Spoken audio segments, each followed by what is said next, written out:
I, 30, male, have been with my fiance, 26, female, for over 5 years now.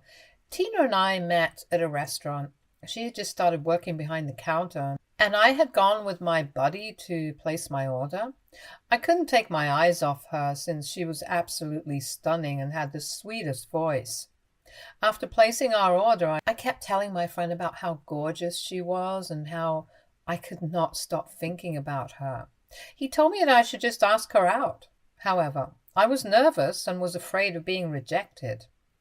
I grabbed a pen and paper and I wrote down my name and number and went to collect our food when it was ready. When I paid, I slipped the note to her and she blushed when she realized that I had written my number down. She called me that evening and we talked for hours. It was like we had known each other all our lives. She's the first girl I have ever met that I have truly been happy with. She makes me smile endlessly. My parents and my sister have met her also, and they like her as much as I do. Just to give you some background, Tina and I come from really different backgrounds. Tina's childhood was tough. She grew up as an orphan because her mom abandoned her as a baby. No name, no information, no birthday, nothing. As she grew up, she never got adopted. She had to go through a bunch of foster homes and has told me how they were horrible for her. Tina has one cousin, brother, Kyle, who apparently found out about her existence and got in touch with her when she was 16 years old. She and her brother are extremely close. From the get-go, my girlfriend had made it very clear to me that her brother was the most important person in her life, and I understood since I had an older sister as well, so I understand that sibling bond. The tricky part was that she would often cancel our plans at a moment's notice to hang out with him if he asked. She mentioned they both suffered from separation anxiety, and it showed in the way she prioritized him over our plans. There were times when we would discuss future trips, initially thinking it would be just the two of us. But then she would tell me how she wanted to bring her brother along. Once during a staycation, he called for no apparent reason, and she stressed out, feeling the need to rush back home because apparently her brother wanted her there. She also made it clear that he was her number one, leaving me with this unsettling feeling that even if we were married, I might still be second to her brother. It was almost like I had to compete with him, which was a strange sensation. To add to it, he would frequently call her during our dates, resulting in 15 to 30-minute phone conversations that interrupted our time together. My girlfriend lived in a tiny apartment with two other roommates when I first met her. Her brother, Kyle, would always find an excuse to crash in. One time when I FaceTimed her, I saw him sleeping right next to her. I felt extremely uncomfortable and questioned her about it. She told me that her brother usually slept on their sofa in the living room, but that night he did not want to be alone since he was going through a bad breakup. Later I told her that I did not feel comfortable having her share a bed with another man, even if he was her brother, cousin. She argued with me that the sofa bed was uncomfortable and her bed was bigger for the two of them.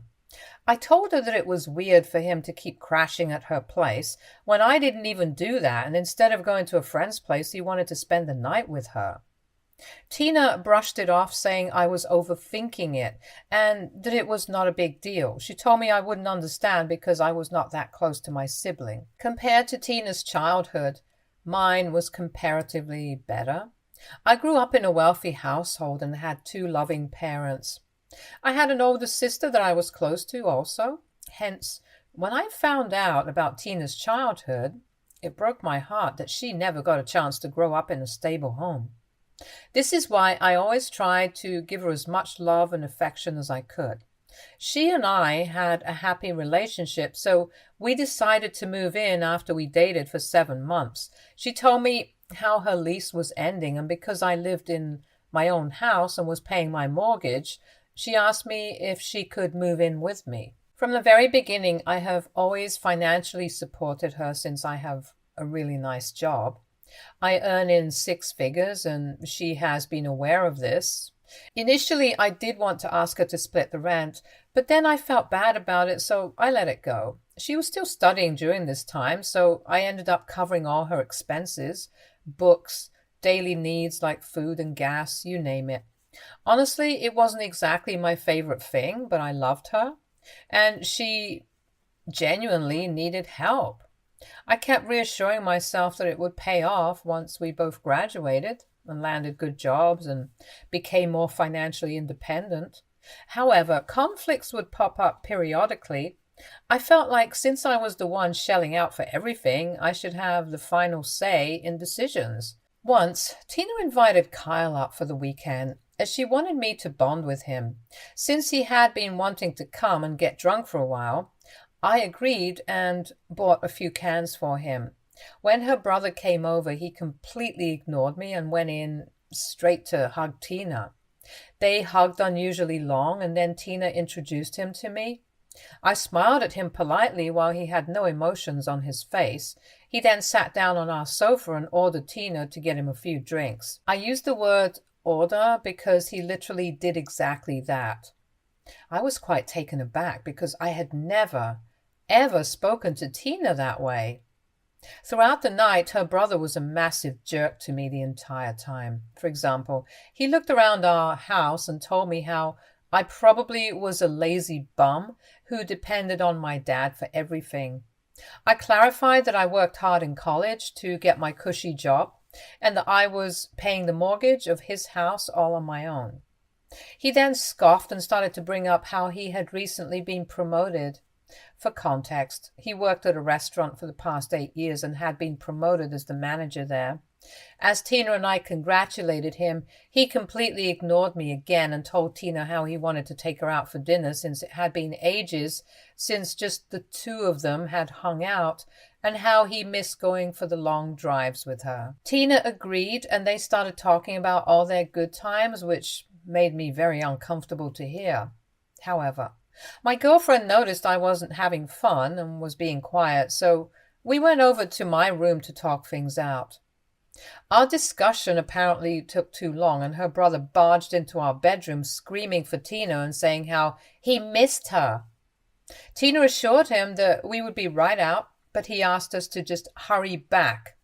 And in my frustration, I angrily told him to go away. I was really getting frustrated with how clingy he was around Tina, and it boggled my mind that she didn't see this. After sorting things out, we decided to go back.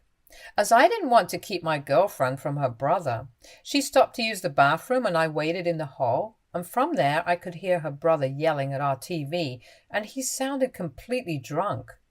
This is when I noticed that he had been drinking continuously since the time he came into our place and was almost 6 cans down. When Tina came out of the bathroom, he started to tell her how he wished they could have met at a bar and had a good time together since this was boring and he wanted to go out. Tina must have also noticed that he was quite drunk, so she told him that he should rest for a bit since he had a car. Her brother drunkenly went on to say how he hated the fact that she was with me and how he wished I never came into his life. I was pissed, and I honestly did not care what motivated him to say this. I demanded to know what his problem was, since clearly there was no brother in this world who was so involved in his sister's life. But he responded by yelling and attacking me. Now, I'm 6'3" and much taller than him, so I had to hold myself back from seriously damaging him. Tina was begging me to not hurt him while he kept screaming obscenities at me. I gave him just one pinch and he was knocked out cold. Tina screamed that I had killed him, but he was only unconscious and she checked his breathing.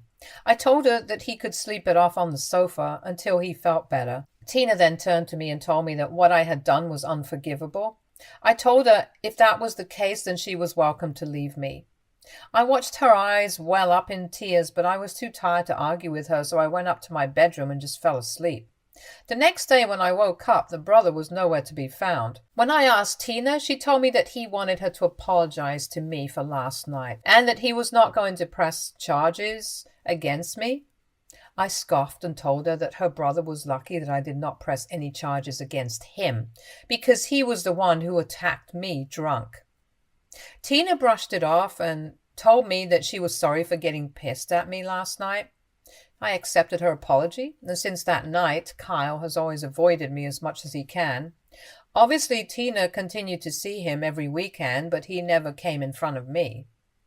By the third year of my relationship with Tina, I was seriously worn out from being the sole financial backbone in the house. She would basically expect me to handle all her school-related expenses, even though she had her own savings from all the part-time jobs she had done. Around the same time, I started noticing how she would start acting entitled, as if all my support was given. When she finally got an internship, I thought, wow, now she could be a bit more financially independent. However, she would splurge her money on luxury items like shoes or handbags. She had tons of shoes, even though she would hardly wear them, and a couple of high-priced handbags. I was still stuck covering all her basics. We began fighting a lot, with arguments boiling down to her telling me not to dictate her choices and me likening her to a spoiled child I felt obligated to care for. Almost a year after her graduation, she still had not landed any job. Her self-esteem was wrecked. In the initial 5 months post-graduation, she had given it her all, but the constant rejections probably took a toll. What really irked me was that I had been suggesting she could have taken a part-time job during this time to make some money, but she never went for it. During this time, even though she was not earning a penny, she would constantly spend money on her brother or even send him a few $100s every month. If I questioned her, she would tell me how he needed help and that I was earning more than enough anyway, so I should not be selfish. This would really piss me off, since she was sending my money without permission and expecting me to be fine with it.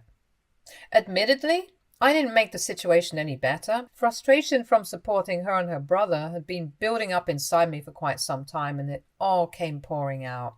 The breaking point came when one night, before her school loan and phone bill payments were due, she called me asking for help. I lost my cool, yelled, and called her an ungrateful person who just used me for money without doing anything for herself.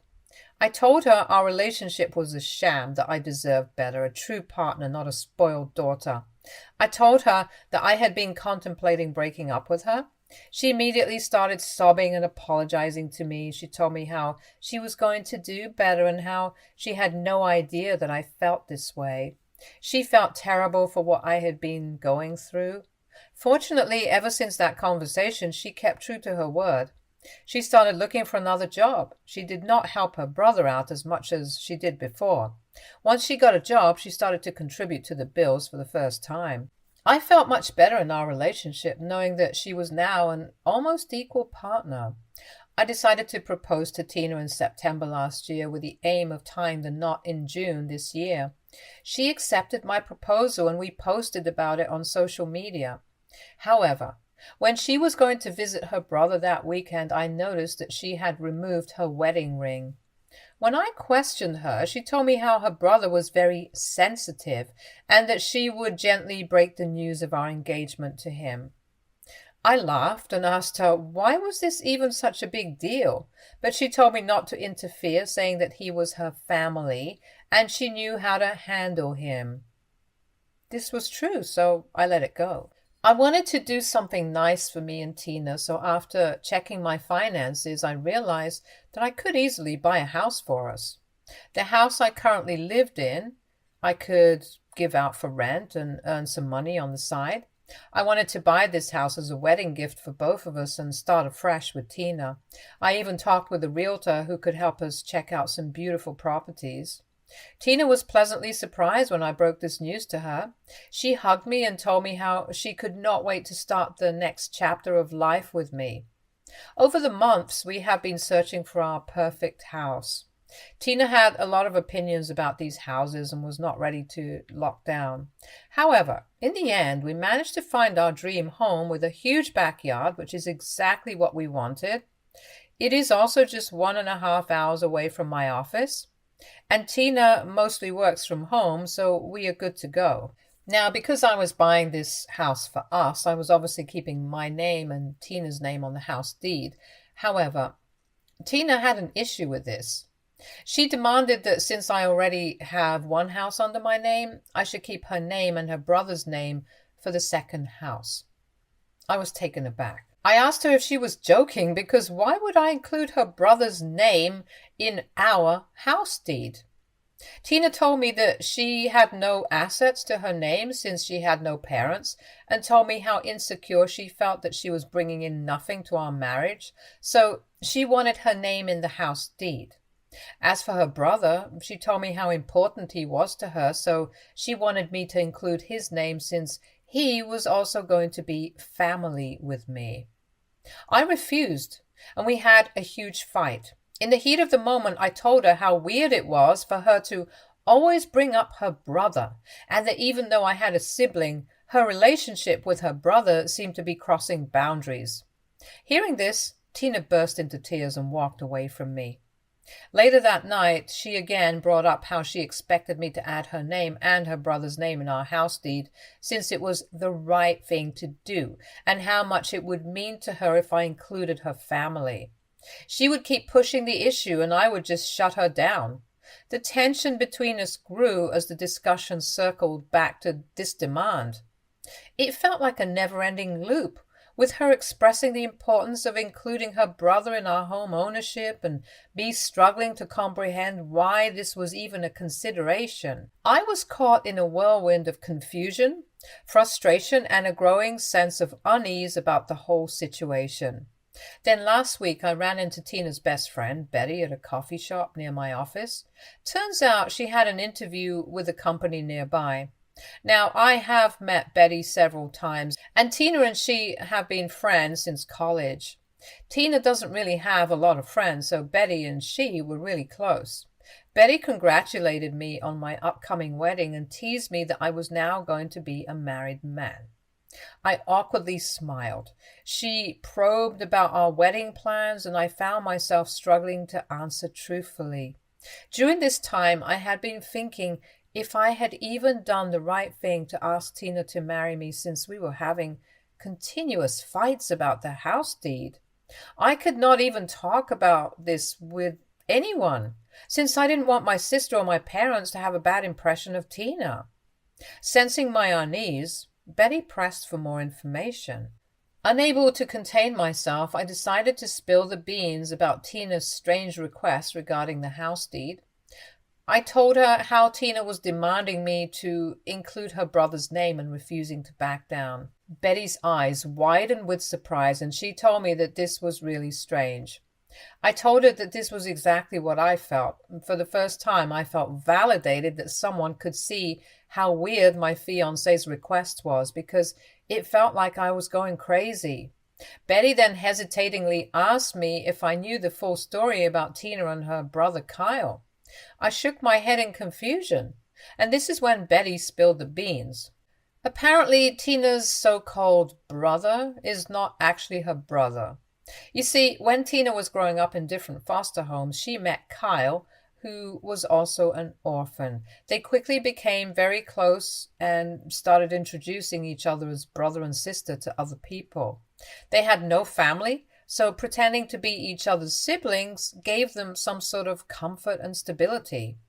However, when they grew up, they realized that other people found their relationship very odd. Kyle would always interfere in Tina's relationship, and her exes didn't like having him around. So this is why she started to tell people that Kyle and she were cousins, so people would think that they were actually related. This would mean that they would hang out and spend time with each other without their partners having an issue with it. Betty told me that Kyle's girlfriends would also have a problem with Tina, but when they would realize that she was a sister, they would not mind her much. As Betty shared these revelations, a mix of shock, confusion, and a hint of betrayal swept over me. The foundation of trust, which I believed my relationship was built on, began to crumble. Betty went on to tell me how she thought I already knew this since Tina was engaged to me, and she expected Tina to have come clean to me by now. I shook my head and told her that Tina never said any of this to me, and I had been living with the assumption that she was going to hang out with her brother every weekend. Betty nodded her head in understanding and told me that she had also found their relationship to be too close. But it was not her place to judge them, so she always kept her opinions to herself. Since this conversation with Betty, my head has been reeling. I'm trying to act normally as I can in front of Tina because I don't know how to bring this up. I am at a loss for words, and there is a lot to think about. I'm afraid to bring this up and find out how she has been lying to me our entire relationship. This might be the end of us because I don't know if I can ever trust her again. AITA for ending my relationship with my fiance because she's been lying to me about her brother? Should I give her the benefit of the doubt for the sake of the years we have spent together? Please, Reddit, help me. Update 1. Thanks for all of the advice. I know how to proceed from here. I have always thought of ways to turn a negative situation into a positive situation, and most importantly, to not act or feed off of negative emotions. It was difficult to see how to do that for the past few days. For the majority of those who are telling me to end the relationship, I believe that it is the best course of action. Before that, I need to have an open discussion with Tina and hear her side of the story. Otherwise, it is going to bug me my entire life about why she lied to me. I've also reached out to my parents and told them everything. My parents have told me the same thing that everyone in the comments section has been saying.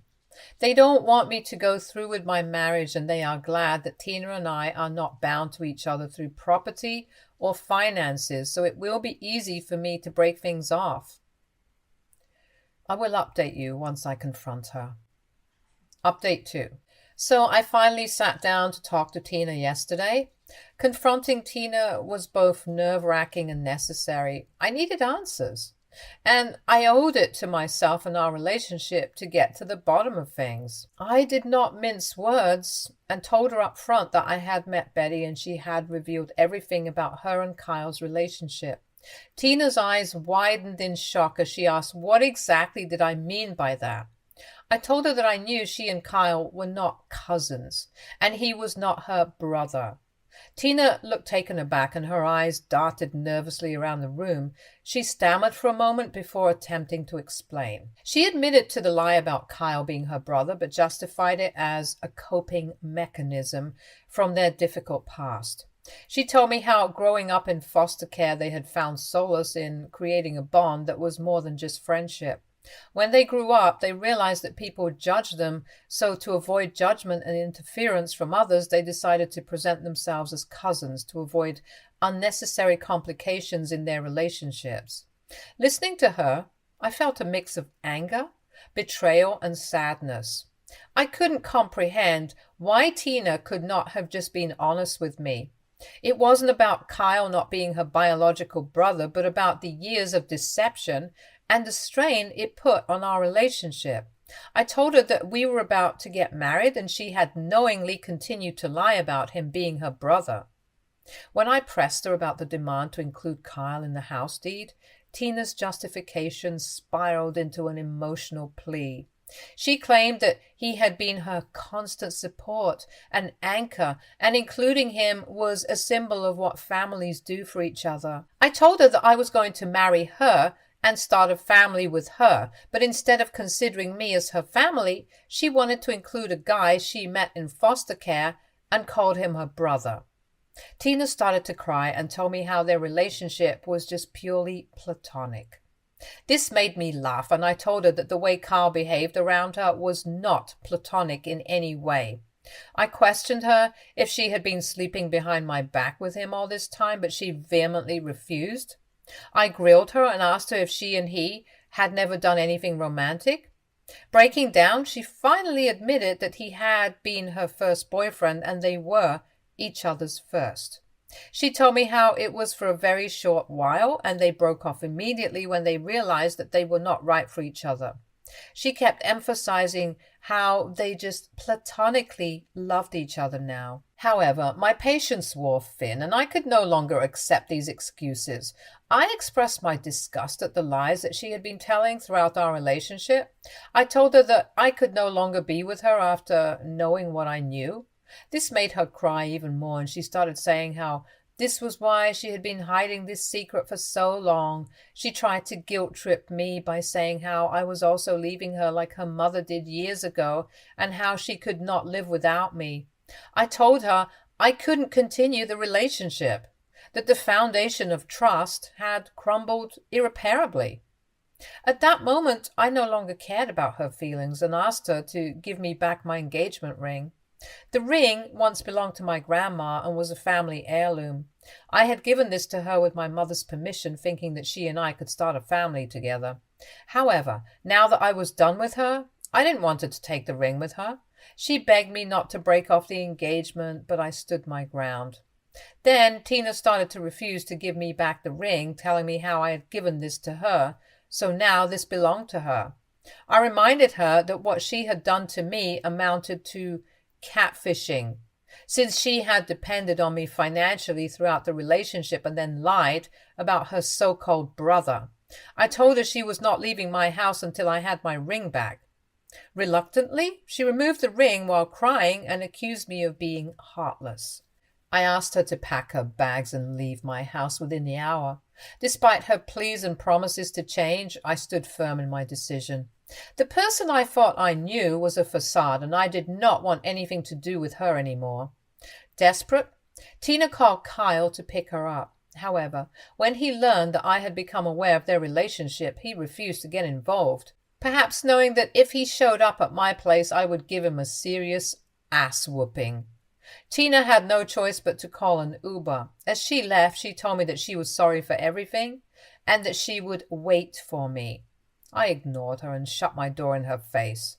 The aftermath has left me feeling a whirlwind of emotions. Betrayal, heartbreak, but also a newfound clarity. It hurts me that my dream girl turned out to be such a fraud, and in my 30s I have to start dating all over again. However, I am glad that I found this out before we got married or bought a house. Otherwise, this would have been a much bigger shit show. Update 3. Thank you to everyone who's been sending me uplifting messages for the past month. To those who shared their own infidelity stories or offered advice, thank you. Your words have been instrumental for me in navigating this journey. I will be going for therapy, as many of you have advised. I understand that with time, this pain will subside, but it still hurts. Thankfully, my sister and my parents have been checking in on me regularly. I have blocked Tina from everywhere, and I have changed my door locks like some of you have advised. I've also installed cameras around my house just in case, though I doubt that Kyle or Tina will ever show up. This will be my final update for now, since I don't want to be reminded of her betrayal anymore. Stay tuned for more stories from our girl